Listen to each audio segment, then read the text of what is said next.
지금은 한국의 설날입니다. 다들 한국에 계신 가족들에게 이렇게 전화를 하시면서 인사를 많이 나누셨을 텐데요.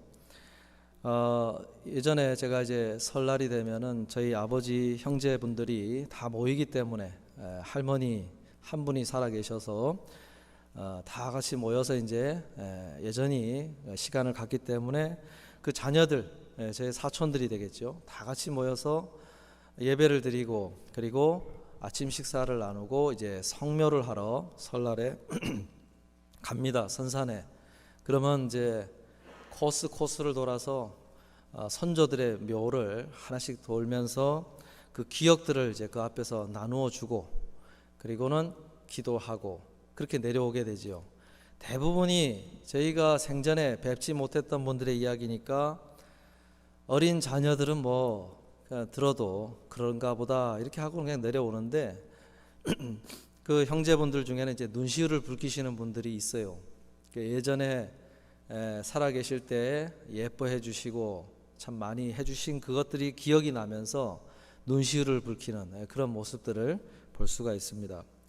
제가 유튜브 영상에도 보니까 조금 그 모습은 다른데 비슷한 감정을 이 미국 분들도 느끼시더라고요. 그래서 이제 휴일을 맞아서 가족들이 다 모이고 선물 교환을 이렇게 하는데 포장지를 뜯는데 거기에 돌아가신 그 사랑하는 어머니라든지 그 가족의 그림을 그린 그 액자, 자기의 모습과 이렇게 돌아가신 그리워하는 분의 그 그림이 함께 있도록 그린 그림을 이제 선물을 하는데 그거를 딱 받아보는 순간에 눈물을 글썽이면서 이렇게 울음을 터뜨리는 모습들을 제가 유튜브 영상으로 이렇게 보았습니다. 평소에는 어렴풋이 기억만 하던 일을 다시 그림으로 보니까 너무 생생하게 그 기억이 떠올라서 그런 감정들이 이렇게 생겨나는 그런 모습을 보게 되고요. 한국 분들도 명절을 맞아서 그런 감정들을 누리는 것을 보게 됩니다. 오늘 본문은요, 사도 바울이 고린도 교회 성도들에게 그와 같은 이야기를 합니다. 본문 고린도전서 13장 12절에 보면은 우리가 지금은 거울로 보는 것 같이 희미하나 그때에는 얼굴과 얼굴을 대하여 볼 것이요, 이런 말씀을 하죠.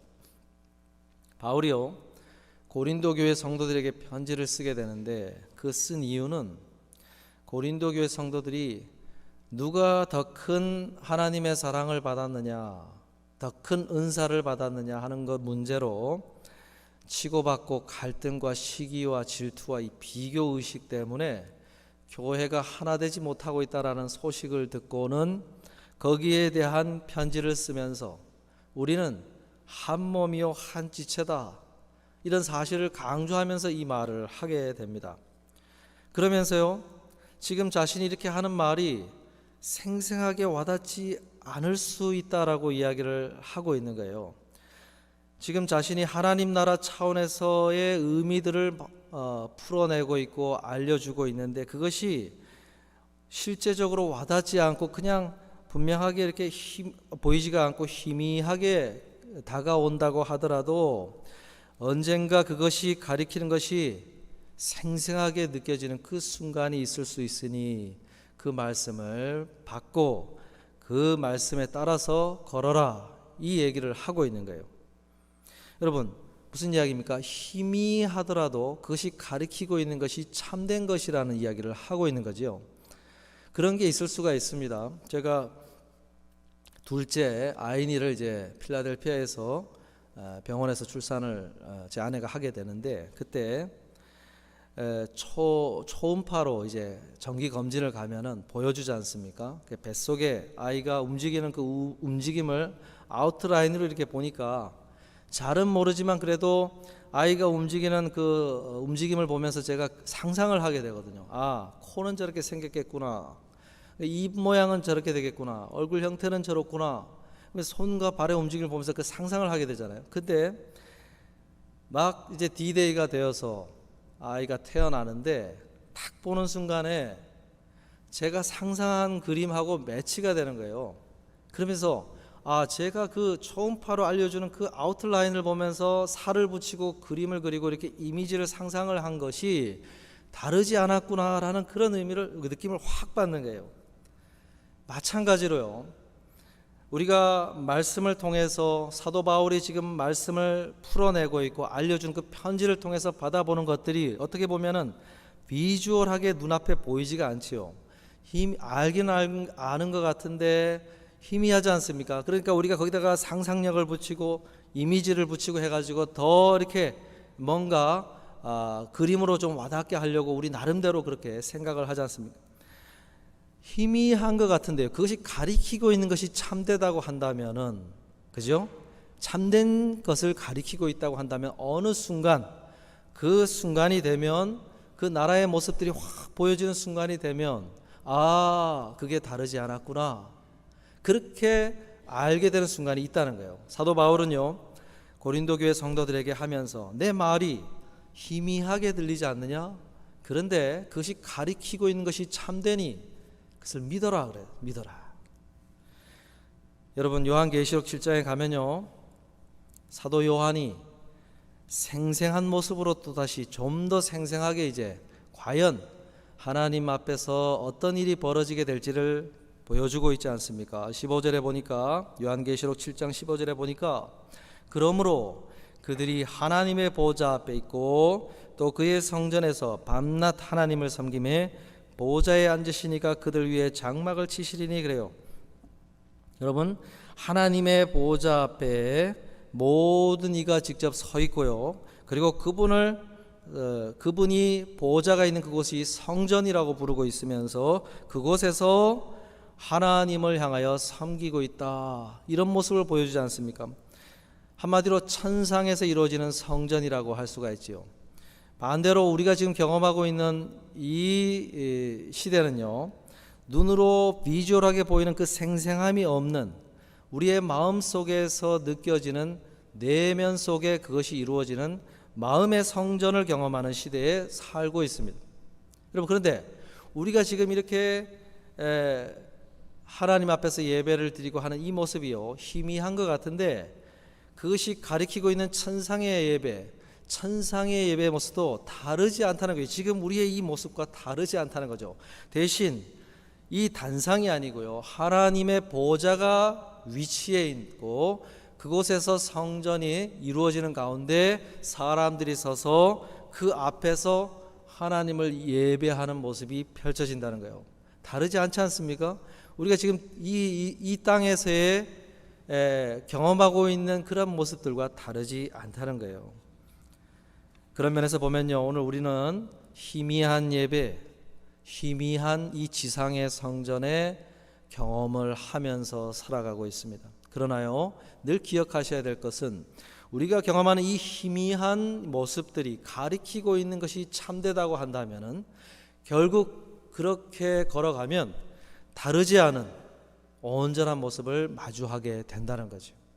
이 삶이요, 그런 면에서 귀한 것입니다. 우리는요, 이 희미한 예배를 통해서 우리 내면에 천상의 예배 가운데서 맛보게 될 은혜들을 조금씩 맛봐요. 근데 그게 지속적이지 않고요, 퀄리티 면에서 온전하지 않지요. 그러나 종류의 그 성질은 다르지 않다는 거예요. 하나님 나라에 가면 그것이 계속 지속되는, 밤낮으로 지속되는 그 은혜를 경험하게 되는 것이고 그것의 최대치를 온전히 경험하게 되는 거죠. 그런 면에서 오늘 이 예배를 드리시는 이 걸음이요, 참 귀합니다. 이 걸음을 걸은 사람들이 희미한 예배로 가리키고 있는 바를 보면서 걸어간 사람들이 온전한 그 예배의 자리에 서게 된다는 거예요. 그런 면에서 이 천상의 예배를 향하여 우리가 걸어가는 이 걸음을 끝까지 걸어가시길 바라고, 마지막에 이러한 모습으로 다 같이 서서 그 온전한 예배를 드릴 수 있는 우리 모두가 되시기를 주님의 이름으로 축복합니다. 천상의 예배가의 특징을 몇 가지 소개를 하고 있는데, 첫째가 9절에 보니까 이 일 후에 내가 보니 각 나라와 족속과 백성과 방언에서 아무도 능히 셀 수 없는 큰 무리가 나와, 그러죠. 예배를 드린 사람들의 모습을 소개를 하는데 각 나라의 족속, 인종이 다양하고요, 그 다음에 방언, 언어가 각 세계의 온갖 종류의 언어를 가진 이들이 주님 앞에 나와 있다고 소개를 하는 것입니다. 다양한 사람들이 섞여서 함께 하나님 앞에 서 있다는 거예요. 여러분, 왜 하나님께서 우리가 각종 종류의 다양한 사람들과 어울리고 그들을 받아들이는 법을 연습시키는 이유가 바로 여기에 있는 것입니다. 왜냐하면 하나님 앞에 설 때는 다 그런 사람들이 섞여서 서야 되기 때문에 그래요. 여러분, 이 땅에서 얼굴 붉힌 사람들 안 만날 것 같지요? 만납니다.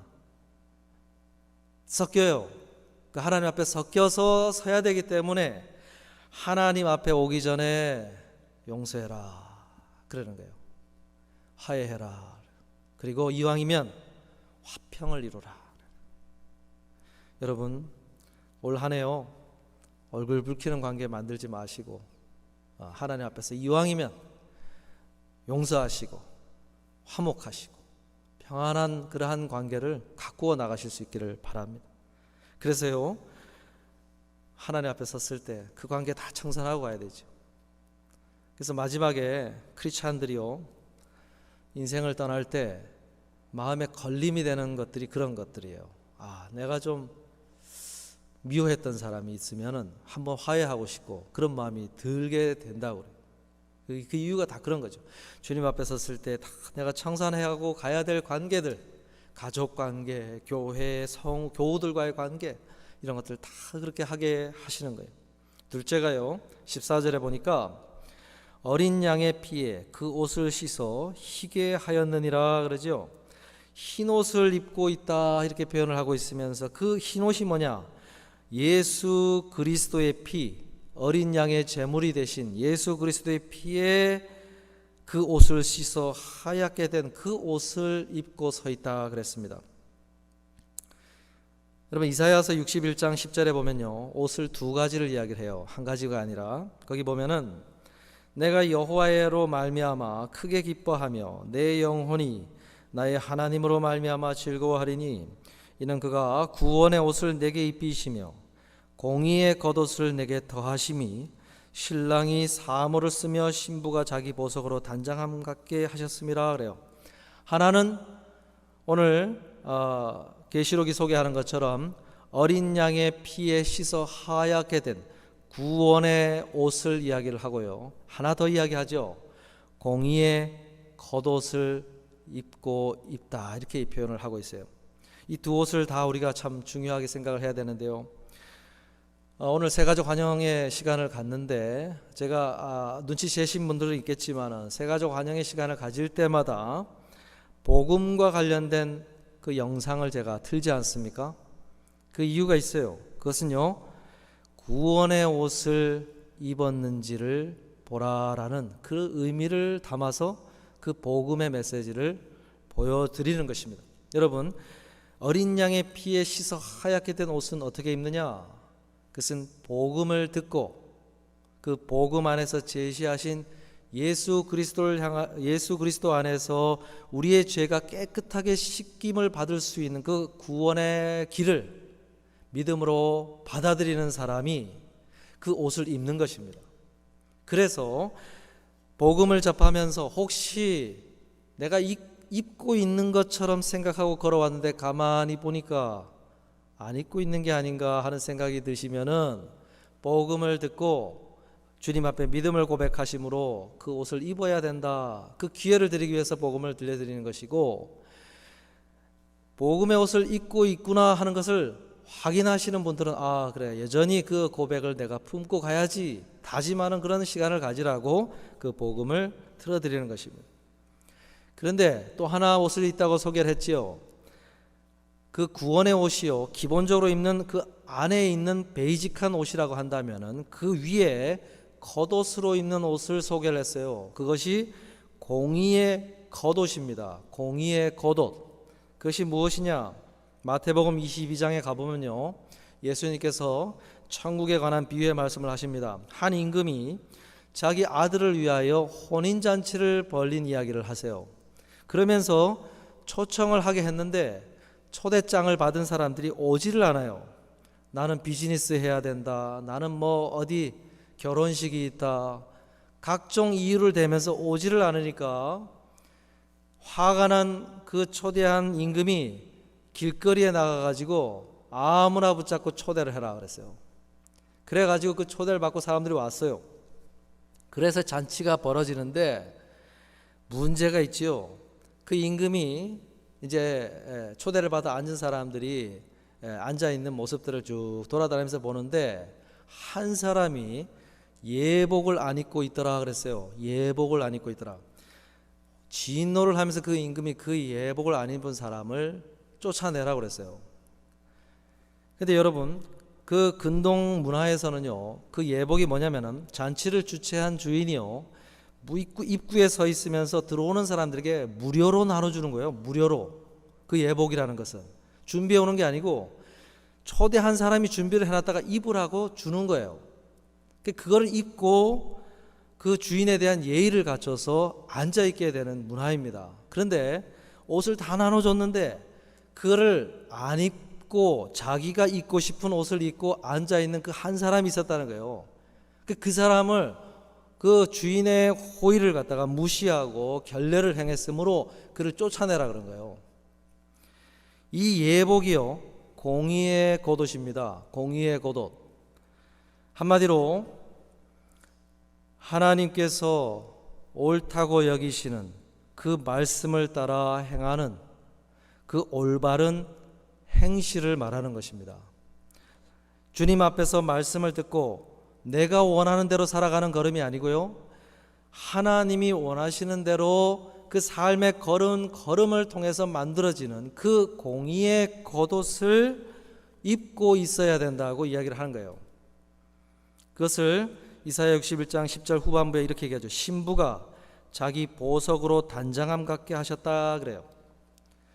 신부가 보석으로 단장함 같게 하셨다. 단장하다라는 그 말이요, 제사장처럼 장식한다라는 뜻이에요. 제사장처럼 장식한다. 출애굽기 28장에 보면요, 제사장의 옷을 어떻게 만들어라 이제 설명을 하거든요. 그리고 거기에 굉장히 비싼 보석을 다 이렇게 흉패에다 달게 합니다. 이게 화려한 보석으로 장식하라고 한 거예요. 한마디로. 왜 그러냐? 하나님에 의해서 거룩히 구별된 제사장이요, 하나님의 영광을 드러내는 그 복장을 갖추도록 하신 거예요. 근데 여기서 제사장처럼 장식해라, 그 공의의 겉옷이 뭐냐면요, 이거와 똑같죠. 주인이 초대를 한 사람이 그 주인이 벌린 잔치에 앉으려면은 적어도 그 주인이 준 옷을 입어야 된다는 거죠. 그래서 그 주인이 흐뭇해하는 그 갖춘 예복을 입고 그 잔치에 참여를 하라고 했는데 그것을 갖추지 않으니까 쫓아낸 거죠. 여러분, 우리가 하나님 앞에서 매일 말씀 앞에 서도록 하나님께서 가이드하는, 이스라엘아 들으라 그러죠. 쉐마라 그러죠. 이스라엘아 들으라 그러잖아요. 왜 말씀 앞에 서도록 하시느냐? 그건요, 우리에게 제사장에게 입게 하는, 하나님과 아주 근거리에서 예배를 드리는 사람이 제사장 아닙니까? 하나님 앞에 나와서 그분 앞에서 예배를 드리고요, 그분과 교제하는 거기에 합당한 공의의 옷을 입도록 하기 위해서 말씀 앞에 서라고 하시는 거예요. 여러분, 구원의 옷에 뭘 입어야 된다고요? 주인이 나눠주는 예복을 갖고서 입어야 됩니다. 공의의 겉옷. 올 한 해 내 마음대로 그냥 하고 싶은 대로 신앙생활 하시는 게 아니고요, 하나님 앞에 말씀 앞에 서서 구원의 옷뿐만이 아니라 공의의 겉옷을 어떻게 입어야 될까, 하나님이 기뻐하시고 원하시는 그러한 말씀에 주의해서 그렇게 맞추어서 걸어갈 때 그 공의의 겉옷, 이것이 하나님 앞에서 갖춰지는 것입니다. 여러분, 올 한 해 이 공의의 겉옷을 아름답게 갖고 가시길 바라고 그것을 마련하시는 한 해가 되시는 저와 여러분 되시기를 주님의 이름으로 축복합니다. 셋째로요, 17절에 보니까 이는 보호자 가운데 계신 어린 양이 그들의 목자가 되사 생명수 샘으로 인도하시고 하나님께서 그들의 눈에서 모든 눈물을 씻어 주실 것임이라 이야기합니다. 무슨 이야기입니까? 그분 앞에 섰을 때 굶주림과 배고픔, 핍박 이런 것에 의한 두려움에 떨지 않아도 된다 얘기하죠. 이 땅에서요 눈물 지을 일들이 참 많다는 거예요. 그 말인즉슨 우리가 교회로 걸어가면서 교회로 인해서요 겪어야 되는 눈물과 아픔과 핍박과 속상함과 이런 것들이 많다는 거죠. 그런데 그것이 이 땅에 있는 동안에 완전히 위로가 안 된다는 거예요. 그것을 말씀하는 것입니다. 언제 위로가 됩니까? 하나님 앞에 섰을 때 그 하나님이 눈물을 닦아줄 때 완전한 위로가 거기서 임해요. 여러분 위로를 나타내는 헬라어 단어가요 파라클레시스라는 단어인데 무슨 뜻이냐면은 곁으로 부른다라는 뜻입니다. 곁으로 부른다. 여러분 참된 위로는요 그 위로를 해줄 수 있는 이에게 가야만 이루어지는 거예요. 그 말을 하는 거예요. 그 위로는 하나님께서 그 위로를 줄 수 있는 분인데 그분이 그분 곁으로 부를 때 거기서 이루어진다는 거예요. 여러분 이 사실은요 우리가 이 땅에 사는 동안에 충분한 위로가 있지 않아도 내가 교회에서 속상한 일이 생겼는데 교회로 걸어가면서 하나님 말씀대로 걸어가면서 속상한 일이 생겼는데 그 누구도 해소를 못해요. 그 누구도 해줄 수 없어요. 그럴 때라도 그 완전한 위로를 줄 수 있는 하나님이 나를 곁으로 부르실 때 그때 이루어질 거니까 그거를 바라보고 걸어가라는 거예요. 여러분 하나님 외에는요 완전한 위로해 줄 수 있는 존재가 없습니다. 그것을 아셔야 돼요. 교회로 걸어가는 동안에요 우리 사랑하는 권사님이 해주시겠지, 집사님이 해주시겠지, 우리 목사님이 해주시겠지 해줄 수가 없어요. 해줄 수가 없습니다. 그거는 하나님이 곁으로 부를 때 눈물을 닦아줄 때만 가능한 거예요. 그거를 바라보고 그것이 완전히 이루어지지 않더라도 그 속상함이 그냥 끌어안고 가야만 되는 상황이 있어도 주님이 곁으로 부를 때까지 인내하시면서 걸어가시다가 주님 부르시면요 해주시는 거예요.